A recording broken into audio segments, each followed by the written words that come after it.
The start of the 2026 NFL season is right around the corner. And as you're getting prepared to make picks, predictions, whatever it is, with the first week about to start, we're here to deliver to you 3 teams that you should not touch this year because they have the potential to either be disasters or to be extremely unpredictable. Sean, the first team that you've highlighted here is the Atlanta Falcons, a team that you support, and you have graciously offered them up as a sacrifice to NFL fans that want to be educated when they're making picks every single week. You think that this Atlanta Falcons team is not worth touching. Why is that?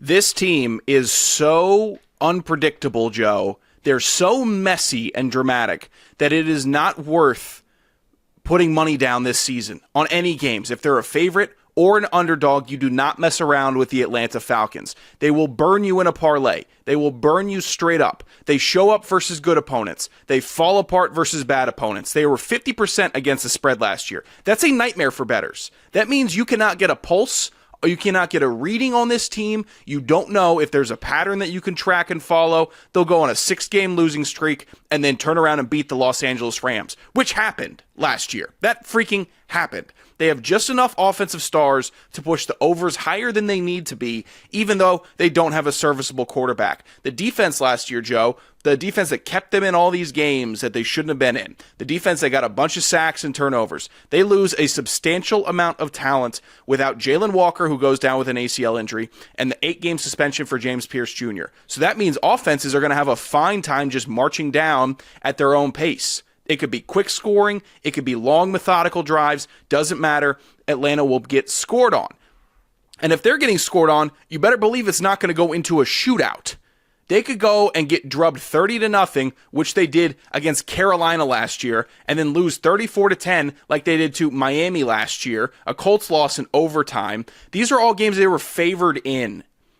Then they beat Buffalo and the Rams. It's a nightmare team, Joe. This team is not one that you touch. If you are sitting here saying 1 p.m. slate, I'm picking 4 winners, or I'm picking 4 losers, this is how we're going to go through it.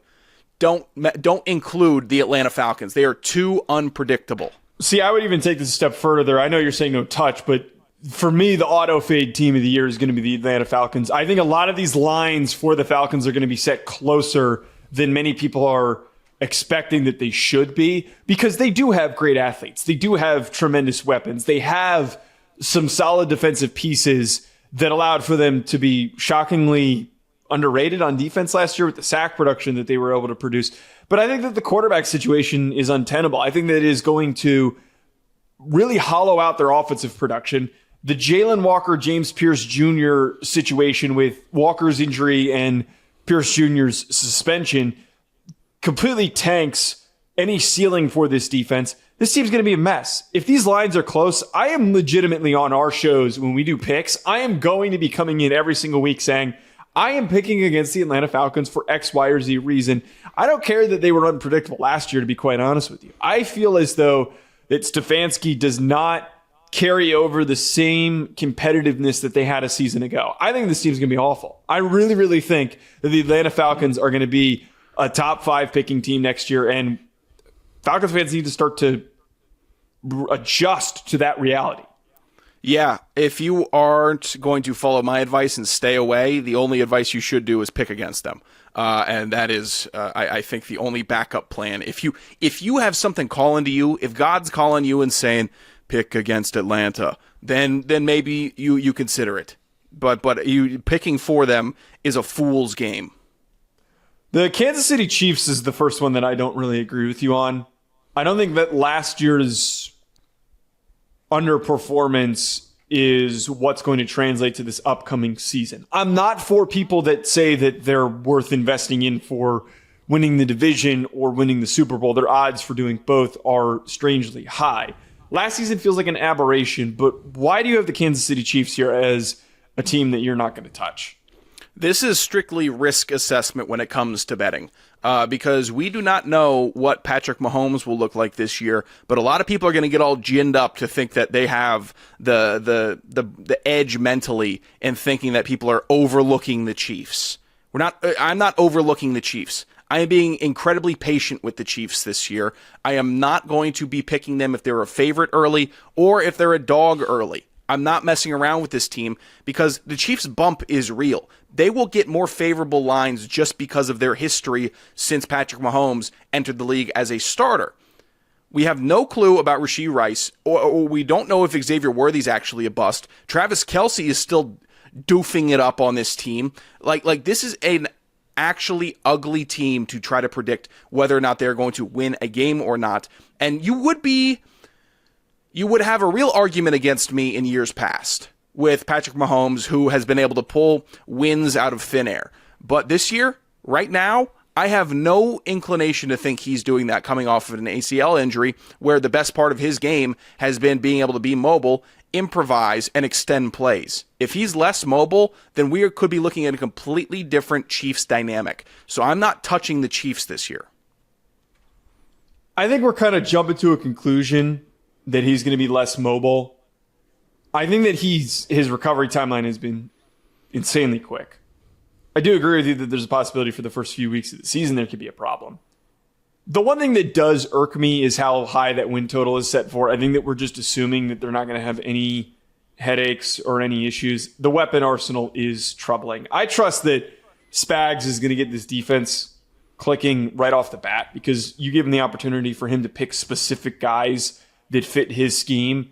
It's always going to be a disaster for the opposing team. This defense was awesome last year. Like, they kept them in games. There were a lot of games that I recall watching. Yeah.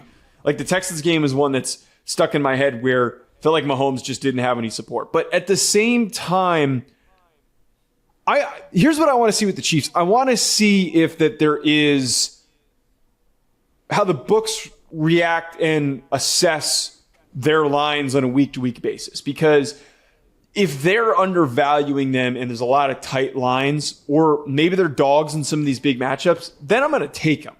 I just think that it's not a good approach to overlook the possibility that the Chiefs immediately get back to being competitive. Like, how many times did the Patriots do that? Every time that we were thinking that, like, the Patriots are going to suck this year, or they're going to finally hit their wall and they're going to take a step backward, and they just immediately picked up right where they left off. That's where my pause is. When you've got one of these elite run franchises, they're always going to be highly, highly competitive. Maybe they don't win as many big games this year, but I think that there's a possibility that the books and the public start to fade them.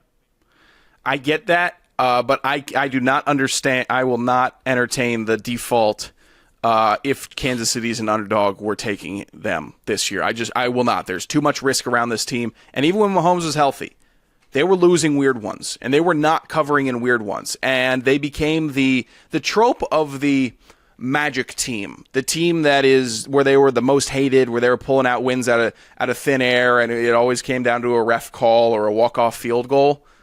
That doesn't mean they're covering a big spread. That means they got away with a lucky one.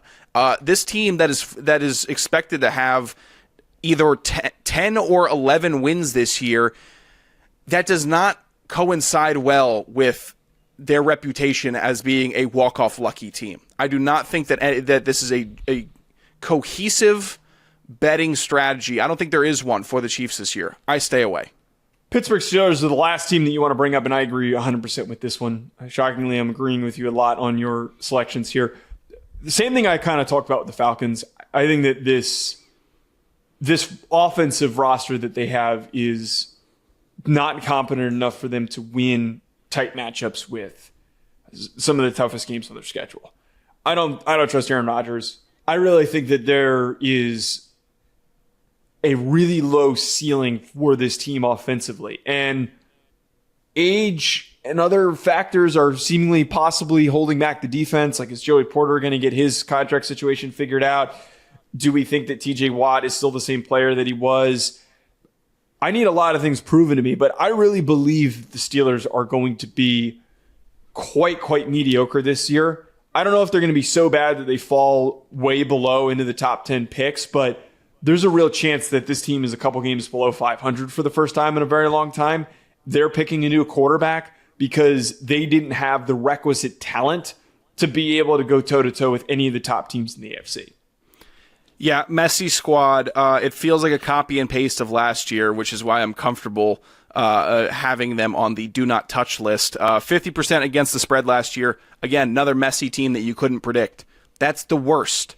I'd rather have a really bad team or a really good team to bet on. A team that's hitting against the spread or a team that keeps on getting beat. You know what's going to happen then. Or you at least have a path towards a plan. The Pittsburgh Steelers, if you're trying to develop a betting strategy for them, what is it? You're going to go with the unders? The unders are already going to be set incredibly low because they're literally Iowa, Joe.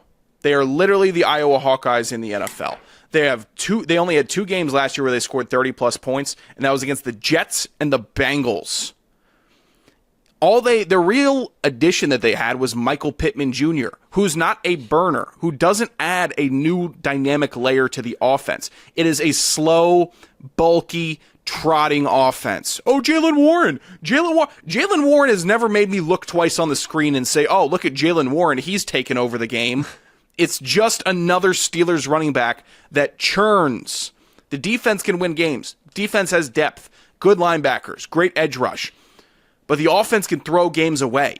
So whenever you think that the Steelers are having momentum, it's always a false front, an eminence front. It's a false front, Joe. It is a total trick that the Steelers will pull on you because they can lose to the Browns, they can lose to the Ravens, they can lose to the Bengals. There are no certain wins on the Steelers' schedule this year.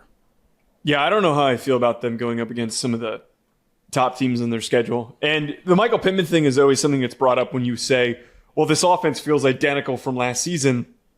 How much better can they really be? Everyone's like, well, I added Michael Pittman. Michael Pittman hasn't like been that great the past couple of years. Slower DK Metcalf is actually just Michael Pittman Jr. And now they're just on the same team. Feels like he's the most Steelers receiver ever. Where hey, he had an 1,100-yard season in 2023. That must mean he's good. I guess we'll find out with all 3 of these teams. Do me a favor, folks. Comment below if there's a team that you are going to be avoiding or fading this upcoming season. Hit the like button and subscribe.